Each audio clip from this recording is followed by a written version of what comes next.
So we've been on a wonderful journey with the ingredients called oud. I've talked about my personal story with it, how my introduction to oud in fragrance scared me so much that I gave it away within a few hours of trying it out. In part two, we've explored oud itself, what it is, how it's come to be, the tree it comes from, the circumstances under which we get oud, how it's being transported, how it's being treated in Middle Eastern perfumery, how it got there. So we've explored oud, the ingredients, and my personal story. And in this final part in the episode, we are going to talk about some specific oud fragrances. All of them I've tried, all of them I've skin tested for a period of time. Some of them I love, some I've already moved on from, some I do not want to see again.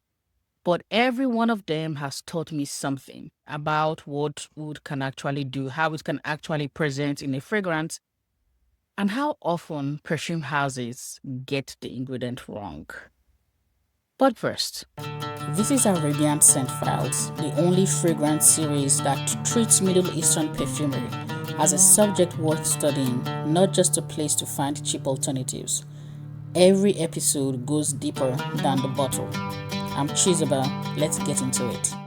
So how this is going to work is every bottle is going to get 4 layers. We're going to talk about why it's here, the context around it, what it smells like, the story it carries for me, and my verdict. Is it one I will rebuy? Is it one I'll use and be done with it? Is it one I'll pass on, donate, throw away, And then a challenge and a question for you for each one. So let's dive in. Let's start with my favorite, Lattafa's Opulent Oud. If you follow this series from the beginning, you know it, you've heard about it, I talk about it all the time. It's the same bottle, it's the fragrance that gave me oud back after I got scared away. I'm putting it first, talking about it first, because out of every oud fragrance I own, this is one of two that has earned a permanent spot in my perfume wardrobe, so it's my standard. Everything else we'll talk about, every oud fragrance I come across or test or intend to buy is always going to be measured against Lattafa's Opulent Oud. It opens up rich, a little warmth. You get the saffron and the cinnamon and the spice at the beginning. Then the oud comes in right away. It's confident, it's bold, it's loud, it's present, it's not hiding. And right behind it comes the rose that rounds it out, gives it some kind of sweetness, not sugar sweet, but adds floral sweetness to the oud. The rose is not hiding the oud is not trying to drown out the rose. The rose just gives the oud, I'll say, somewhere soft to land.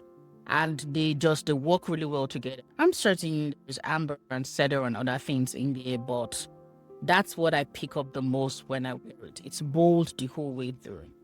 In the story I have told you about my two uncles. Opulent Oud is the second uncle, the one that's loud and intense but makes room for you, that's approachable. You just need to be careful and scope out how to approach him, but definitely he makes room for you. Opulent Oud is the fragrance I reach for when I want to feel bold, feel luxurious, when I want my presence to be announced before I say a word. In terms of fragrance, it's one of the best amber I own. So my verdict for Opulent Oud is, it's one I'll rebuy. It's one of the fragrances I have very few where as I'm running out, I will buy a backup bottle just because I'm anxious about running out of it. I use it so much. And I think Opulent Oud has earned its spots in that very elite, very small group of fragrances I do that for. No more than 5 or 6. No question at all.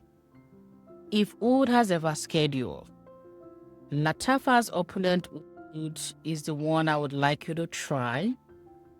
And when you try it, my challenge is for you to try it and come back and tell me in the comments whether it's changed your mind about Lattafa's Opulent Oud. And one quick thing before we move on from it, there's another Lattafa fragrance called Oud Mood. And Oud Mood to me smells almost exactly like Opulent. Almost exactly. Same rosy, sweet, resinous oud. It's just lighter and more muted. Doesn't last as long. Fades away in like 3 to 4 hours. And I wanted to mention that because when a house puts out as many bottles as Lattafa does, I've talked about it. It's the one thing I think Lattafa is doing that is making it earn a reputation for being a dupe house. When a perfume house like Lattafa puts out as many bottles as it does, unfortunately, some of them start to overlap. To me, Oud Mood isn't a different oud. It's a thinner, more muted version of one I already own. So if you've got Opulent Oud, you really don't need Oud Mood. And that goes past these two specific fragrances. Before you buy anything that's cheaper, make sure it's not just a lighter copy of something that's already on your perfume shelf. So if you are hesitant about Opulent Oud, definitely give Oud Mood a try. But if you have Opulent Oud, you don't need Oud Mood. So that's the first fragrance. The second one is Lattafa's Bade'e Al Oud for Glory. Now this one, I did not have a full bottle for. I had a decanted sample of it. I'm testing oud as I continue my journey in Middle Eastern perfumery. Oud for Glory. Lattafa has a line of perfumes called I hope I'm pronouncing it right, Bade'e Al Oud. And not everything with oud on the label in that line actually has much oud in it. There are a couple I've tested where it's like, where is the oud? Or where it's formulated in a way something like a rose or some other notes is the primary, and yet it's like, well, this is supposed to be the oud line, so where is the oud? Now this one delivers. The Oud for Glory definitely delivers. If Opulent is oud being warm and Oud Mood is being thin, Oud for Glory is being bold. And so I wanted to find out, is loud the same thing as good? Oud for Glory opens up spicy. That's the first thing you get. You get the spice that's in it. You get the cinnamon and the spice leads, while the oud sits behind. With Opulent Oud, the oud leads and everything else sort of surrounds it. With this one, it is clearly it's the spices stand out right away. When it settles, you get the oud, some patchouli, they come forward together. The interesting thing is it's identifiably oud. You know that's part of it. That's what you're smelling. But there is something the way it plays with the patchouli and with the spice. It's warm, it's dense, it's heavy. Every bit as present and loud as Opulent is, it just doesn't have Opulent sweetness. As it dries down, you get a leather note in it, and they all mingle really well together. All of them hold their own. That's again why I love so much testing different fragrances. With Oud for Glory and Opulent Oud, they are clearly oud forward, oud heavy fragrances, but it's really interesting how they've been formulated and put together. While Opulent Oud is rose and oud, Oud for Glory is very clearly spice and oud, where the oud sort of serves like the container for everything else, while in Opulent Oud, everything else supports the oud, if that makes sense. Oud for Glory leans masculine, but I wear it anyway. I think it's unisex that's tipping towards the masculine side of things, but it is an evening fragrance. Opulent Oud I can get away with during the day with fewer sprays. Oud for Glory is definitely an evening fragrance. Cold weather, but again, if you limit yourself to one spray, maybe during the day, but or warm weather, but definitely an evening fragrance. Not for the office by any stretch of the imagination, and it would not be a good idea on a hot day. A little goes a long way and stays in the room after you've left. I tried Oud for Glory as a decant, and I intend to buy the full bottle. I like it. I really do like it. It's earned a place. It shares some space with Another fragrance I have that's not Lattafa, Empire Regent. Remember the name. We'll come back to it at some point, but I think I might like Oud for Glory better.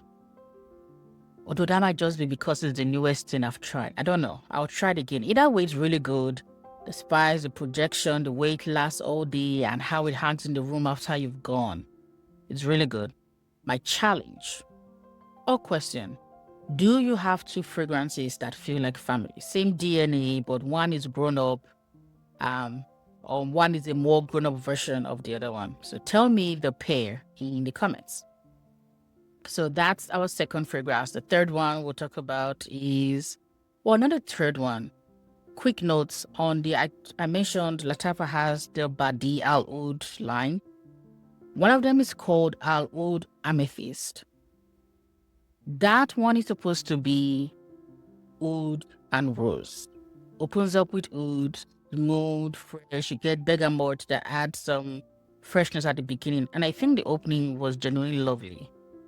And then the rose comes in. It's one of those ones where it's like the rose walks in and keeps walking. The oud is gone. Everything else that was fresh about it disappears. And it's like rose takes over the house. And like, I'm here. What are you going to do about it? It's big, it's bold, it's projecting rose. It might have oud in the name, but it's really not an oud fragrance. It's a rose fragrance that uses oud to open the door. So if you love rose, you will love Al Oud Amethyst. It's gorgeous, it lasts forever, all the things, it projects. Just wasn't for me. I still have barefoot rose in fragrances, and we'll see if during the course of this series, I find something that changes my mind. But what I wanted when I was trying the Al Oud line was for oud that stays. But amethyst, seriously, if you really like rose, I think you'll like that one.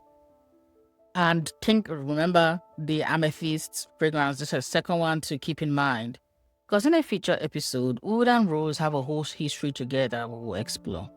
But we'll leave that for a separate episode. So our third fragrance is, funny enough, not from Lattafa, Khadlaj Empire Empress. This one is different. I don't own it anymore, but I want to talk about it because it shows up, represents something that the others do not do. It's oud like the other two that's bold and present, but it's still a miss. It's a Khadlaj, a different perfume house.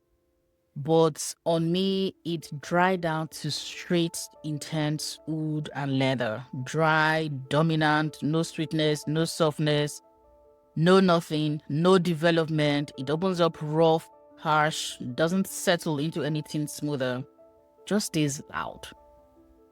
And it taught me something. Empire Empress, what it taught me is strength and loud does not equal quality.